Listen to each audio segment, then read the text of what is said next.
वहीं केंद्र की तरफ से लाए गए जीएनसीटी एक्ट पर बोलते हुए आम आदमी पार्टी के राज्यसभा सांसद संजय सिंह ने केंद्र सरकार पर दिल्ली सरकारी स्कीमों को खत्म करने का आरोप लगाया। तो दिल्ली में बढ़ रहे कोरोना के मामलों पर बोलते हुए उन्होंने कहा कि केजरीवाल सरकार कोरोना को रोकने के लिए अहम कदम उठा रही है। हमारे संवाददाता मनीष गुप्ता से बातचीत में संजय सिंह ने और क्या कुछ कहा, सुन लीजिए। आज हमारे साथ मौजूद हैं संजय सिंह जी, जो राज्यसभा से सांसद हैं। सर, कैसे देखते हैं एलजी को इतनी ताकतें दे दी जाएंगी तो दिल्ली सरकार कैसे काम कर पाएगी? बहुत मुश्किल है। देखिए, वो सरकार को ही तो ख़त्म करना चाहते हैं और सरकार को ख़त्म करने का मतलब है वो फ्री बिजली की योजना ख़त्म करना चाहते हैं, फ्री पानी की योजना ख़त्म करना चाहते हैं, फ्री चिकित्सा, फ्री शिक्षा, मोहल्ला क्लिनिक की योजना, महिलाओं की सुरक्षा, सीसीटीवी, बस की फ्री यात्रा, ये सब कुछ ख़त्म करना चाहते हैं। और इसलिए बौखला कर वो केजरीवाल मॉडल से और दिल्ली के विकास से बौखला कर उन्होंने ये कानून लाने का प्रयास किया है। हम लोग सड़क से संसद तक इस बिल का विरोध करेंगे। सर, कैसे देखते हैं आपकी कल सीएम ने जो प्रोटेस्ट किया था उसके बाद आज कोविड का काफ़ी सारा इंक्रीज़ हुआ है, लेकिन सीएम ने कहा कि सब लोगों को 3-4 महीने के अंदर वैक्सीन लग जाएगी, तो आप कैसे उसे देखते हैं? वो जहाँ तक दिल्ली सरकार का प्रश्न है, आपको बताने की ज़रूरत नहीं है। कोविड में हमने अनुकरणीय काम करके दिखाया है केजरीवाल सरकार ने। वो चाहे ऑक्सीजन बेड का सवाल हो, वेंटिलेटर का सवाल हो, चाहे होम आइसोलेशन का सवाल हो, हर क्षेत्र में हमने बहुत अच्छा काम किया है दिल्ली में। तो आगे भी कोविड से लड़ने के लिए हमारी एक अच्छी कार्य योजना है जिसका जिक्र आज केजरीवाल जी ने किया। वहीं बदरपुर के हरिनगर वार्ड के चौकन वाटिका में आम आदमी पार्टी की तरफ से होली मिलन कार्यक्रम का आयोजन किया गया। इस कार्यक्रम में सांस्कृतिक कार्यक्रम भी प्रस्तुत किए गए जिसका लुत्फ मौजूदा लोगों ने उठाया। तो इस कार्यक्रम के बारे में आपको बता दें कि जानकारी देते हुए पूर्व विधायक राम सिंह नेताजी ने बताया कि हिंदू धर्म का सबसे बड़ा पर्व होली है। इसके मद्देनजर यहां पर होली मिलन कार्यक्रम का आयोजन किया गया है जिसमें सभी धर्म के लोग मिलकर होली मिलन मना रहे हैं। इसके साथ ही उन्होंने बीजेपी पर निशाना साधते हुए कहा कि जिस तरह से इस बार आम आदमी पार्टी ने उपचुनाव में बीजेपी का सूपड़ा साफ किया है, उसी तरीके से आगामी चुनाव में भी बीजेपी का सूपड़ा साफ हो।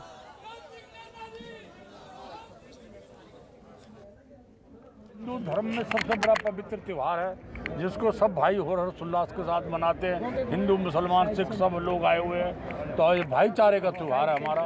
इसको पूरे हर्षोल्लास के साथ यहाँ चौकन वाटिका में रखा गया था, जिसको आप सब लोग देख रहे हैं। क्या संदेश देंगे बदरपुर संदेश को लेकर के? राजनीति को तो ये है कि आने वाले समय में जिस तरह दिल्ली में अब लोगों ने तय कर लिया है कि बीजेपी को उखाड़ के फेंकना है, तो आपने देखा अभी नगर निगम के चुनाव दिल्ली में हुए, बीजेपी की एक सीट नहीं आई दिल्ली में। अब दिल्ली का मतदाता समझ गया है कि ये हमें धोखा दे रहे हैं हमारे साथ, और जनता सब जानती है, समय पे सही जवाब देती है। ये हमारे आम आदमी पार्टी के नेता पूर्व विधायक श्री राम सिंह नेताजी, चौधरी राम सिंह नेताजी, गरीबों के मसीहा, उनकी तरफ से ये यहाँ पर हरिनगर वार्ड में उनके नेतृत्व में रखा गया था जी। और ये होली मिलन पे देखिए जी, खुशियाँ बटें, लोगों का प्रेम बढ़े, और कहीं ना कहीं एक राजनीतिक पार्टी है वो प्रेम को बांट रही है आपस में। अब यहाँ पर हमारे सब धर्म के लोग आज होली मिलन समारोह में आए हैं जी। तो बीजेपी दिल्ली प्रदेश अध्यक्ष आदेश गुप्ता ने शादरा वार्ड में पूर्वी दिल्ली नगर निगम की तरफ से बनाए गए fix compactor, transfer station, ward कार्यालय और समुदाय भवन में फायर फाइटिंग सिस्टम का लोकार्पण किया। इस मौके पर महापौर और क्षेत्रीय पार्षद निर्मल जैन और स्थायी समिति अध्यक्ष सतपाल सिंह संग अन्य लोगों भी मौजूद रहे। बताते चले कि कॉम्पैक्टर घर के उद्घाटन के साथ साथ समुदाय भवन का भी आदेश गुप्ता ने उद्घाटन किया। इस मौके पर आदेश गुप्ता ने पूर्व दिल्ली एमसीडी को बधाई भी दी। वहीं आदेश गुप्ता ने सफाई और पानी की समस्या को लेते हुए दिल्ली सरकार पर निशाना भी साधा।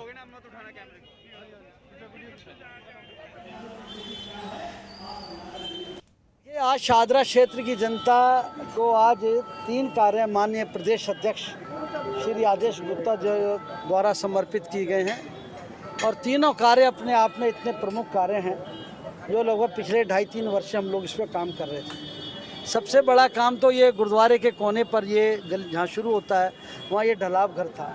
ढलाव घर होने से बड़ी दिक्कत आती थी। जब कभी भी नगर कीर्तन होता था तो हम उस पर कपड़ा डलवाते थे, किसी तरीके से करते थे, बहुत दिक्कत आ जाती थी। लेकिन आज मेरा ये वायदा था और वाहिगुरु का आशीर्वाद मेरे पे रहा कि मैंने इस काम को आज अंजाम दे पाया। मेरे अधिकारियों ने, मेरे भाई सतपाल जी बैठे हैं, हमारी मंडल अध्यक्ष, हमारे सारे मंडल के साथी कार्यकर्ताओं के आशीर्वाद से हमने इसके अंदर फिक्स कंपैक्टर का काम किया है। इसके अंदर अब कूड़ा दिखाई नहीं देगा। देखिए, आज शाहदरा क्षेत्र की जनता को आज 3 कार्य माननीय प्रदेश अध्यक्ष श्री आदेश गुप्ता जी द्वारा समर्पित किए गए हैं और तीनों कार्य अपने आप में इतने प्रमुख कार्य हैं जो लगभग पिछले 2.5-3 वर्ष से हम लोग इस पर काम कर रहे थे।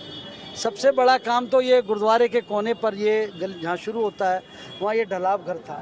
ढलाव घर होने से बड़ी दिक्कत आती थी। जब कभी भी नगर कीर्तन होता था तो हम उस पर कपड़ा डलवाते थे, किसी तरीके से करते थे, बहुत दिक्कत आ जाती थी। लेकिन आज मेरा ये वायदा था और वाहेगुरु का आशीर्वाद मेरे पे रहा कि मैंने इस काम को आज अंजाम दे पाया। मेरे अधिकारियों ने, मेरे भाई सतपाल जी बैठे हैं, हमारी मंडल अध्यक्ष, हमारे सारे मंडल के साथी कार्यकर्ताओं के आशीर्वाद से हमने इसके अंदर फिक्स कंपैक्टर का काम किया है। इसके अंदर अब कूड़ा दिखाई नहीं देगा। वहीं दिल्ली के देवली विधानसभा क्षेत्र में लगातार पानी की किल्लत बढ़ती जा रही है और पानी के कारण स्थानीय लोगों को काफ़ी समस्याओं का सामना करना पड़ रहा है। इस समस्या को लेकर आपको बता दें कि स्थानीय लोगों ने बताया कि इलाके में पानी के टैंकर महीने में 1 या 2 दिन आते हैं। इस समस्या से परेशान होकर संगम विहार के एल ब्लॉक के निवासियों ने स्थानीय विधायक और दिल्ली सरकार के खिलाफ जमकर नारेबाजी करते हुए आरोप भी लगाए। स्थानीय महिलाओं ने आरोप लगाया कि पानी के लिए हमें देर रात तक जागना पड़ता है। इतना ही नहीं, कई बार पानी के कारण लड़ाई झगड़े भी हो जाते हैं और एक दूसरे के साथ मारामारी हो जाती है। वहीं महिलाओं ने बताया कि हमने इसकी कई बार शिकायत भी की, लेकिन हमारी शिकायत पर कोई भी अमल करने को तैयार नहीं। स्थानीय महिलाओं का आरोप है कि विधायक, सांसद को कई बार चिट्ठियां लिखी गई हैं, लेकिन हमारी समस्या का कोई समाधान नहीं किया जा रहा है।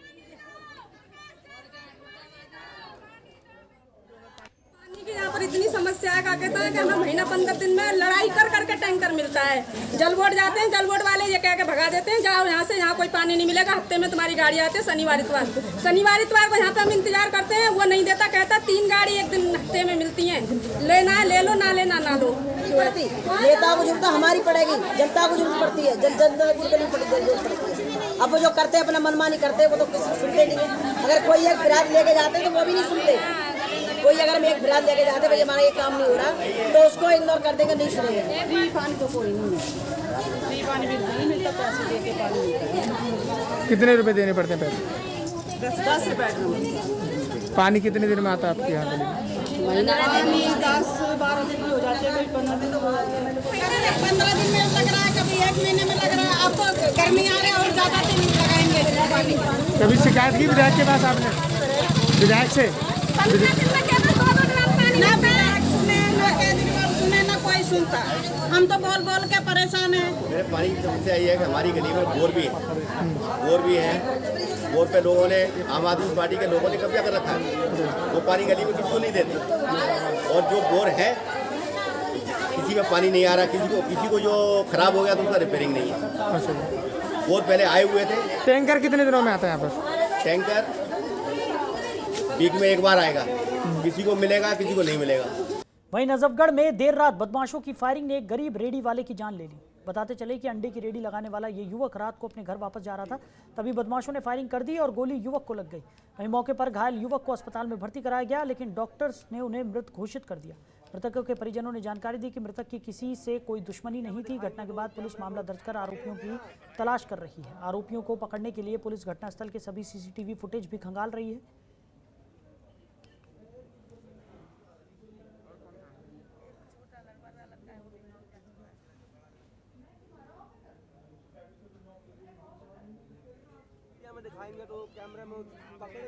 वहीं इस दिल्ली के गाजीपुर इंडस्ट्रियल एरिया में कुख्यात बदमाश और पुलिस के बीच में मुठभेड़ हो गई। मुठभेड़ में बदमाश को गोली लग गई, जिसके बाद पुलिस ने उसे पास के सरकारी अस्पताल में भर्ती कराया, जहां उसका इलाज जारी है। ईस्ट दिल्ली के DCP स्पेशल सेल के PS SP संग अन्य पुलिसकर्मियों ने इस एनकाउंटर को अंजाम दिया था। बताते चले कि कुछ दिन पहले ये आरोपी पुलिस पर फायरिंग कर फरार हो गया था, जिसके बाद पुलिस ने आज बदमाश को घेर लिया और उसे गिरफ्तार कर लिया।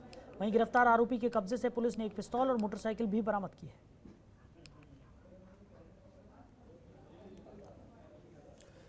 वहीं द्वारका में सस्ता ऑफिस दिलाने के नाम पर एक प्रॉपर्टी डीलर ने एक शख्स से 1 करोड़ रुपए लूट लिए। वहीं इस मामले की जानकारी देते हुए पुलिस ने बताया कि बुधवार को पीड़ित ने पालम पुलिस थाने में शिकायत दर्ज कराई थी, जिसके बाद पुलिस ने एक टीम का गठन किया और मामले की जांच शुरू कर दी। जांच में पुलिस ने घटनास्थल पर लगे सभी CCTV फुटेज खंगाले और जानकारी जुटानी शुरू कर दी।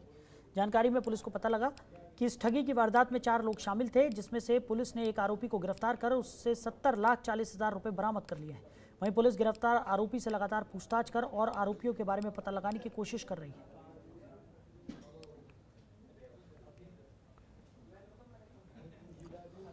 तो वहीं साउथ दिल्ली के लोधी कॉलोनी थाने की पुलिस ने देर रात रोको टोको अभियान के तहत इलाके में गश्त किया। वहीं गश्त के दौरान अवैध शराब तस्करी के मामले में एक आरोपी को गिरफ्तार किया गया। इसके साथ ही आरोपी के कब्जे से अवैध शराब के 200 क्वार्टर बरामद किए गए। बता दें कि गिरफ्तार आरोपी की पहचान इमरान के रूप में की गई। साउथ दिल्ली के डीसीपी अतुल कुमार ठाकुर ने बताया कि अपराधियों पर नकेल कसने और अवैध शराब बेचने वालों पर लगाम लगाने के लिए पुलिस ने रोको टोको अभियान चलाया है। इस अभियान के तहत एसीपी ने लोधी कॉलोनी थाने के एसएचओ प्रफुल्ल कुमार झा के नेतृत्व में एक टीम का गठन किया। वहीं टीम इलाके में गश्त कर रही थी। इसी दौरान टीम को अवैध शराब तस्करी के बारे में एक गुप्त सूचना मिली। इसके बाद टीम ने सूचना के आधार पर मच्छी मार्केट सेवा नगर के पास एक संदिग्ध युवक की तलाशी ली, जहां तलाशी के दौरान एक प्लास्टिक की बोरी में से अवैध शराब के 200 क्वार्टर बरामद किए गए। फिलहाल पुलिस ने आरोपी को गिरफ्तार कर आबकारी अधिनियम के तहत मामला दर्ज कर लिया है। वहीं साउथ दिल्ली के कोटला मुबारकपुर थाने की पुलिस ने देर रात इलाके में गश्त के दौरान 2 नाबालिग सहित 3 आरोपियों को गिरफ्तार किया है, जिनमें एक लड़का और एक लड़की शामिल है। बता दें कि गिरफ्तार आरोपियों के कब्जे से पुलिस ने 12 मोबाइल फोन, एक लैपटॉप, एक कैमरा, एक चाकू और एक टैब भी बरामद किया है।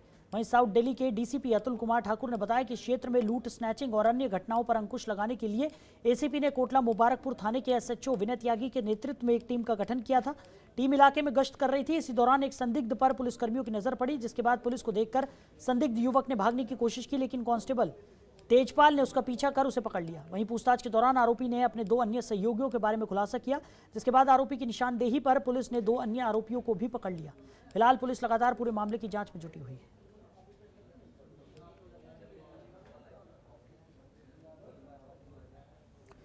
तो वहीं साउथ दिल्ली के कोटला मुबारकपुर थाने की पुलिस ने सट्टेबाजी के मामले में एक आरोपी को गिरफ्तार किया है। इसके साथ ही पुलिस टीम ने आरोपी के कब्जे से 4,160 रुपए नगद और 52 सट्टे की पर्ची के साथ एक डायरी भी बरामद की है। वहीं गिरफ्तार आरोपी की पहचान संजीव झा के रूप में की गई है। साउथ दिल्ली के डीसीपी अतुल कुमार ठाकुर ने बताया कि एसएचओ विनय त्यागी को इलाके में सट्टेबाजी और जुआरियों के बारे में एक गुप्त सूचना मिली, जिसके बाद छापेमारी में पुलिस टीम ने सट्टे के नंबर लिखते हुए नोटबुक्स के साथ एक आरोपी को पकड़ा। फिलहाल पुलिस ने आरोपी को गिरफ्तार कर लिया है और उसके खिलाफ जुआ अधिनियम के तहत मामला दर्ज कर लिया गया है।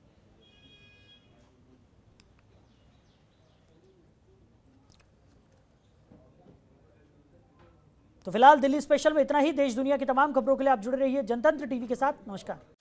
खबरों के निष्पक्ष विश्लेषण के लिए सब्सक्राइब करें Janatantra TV and press the bell icon. Never miss any update.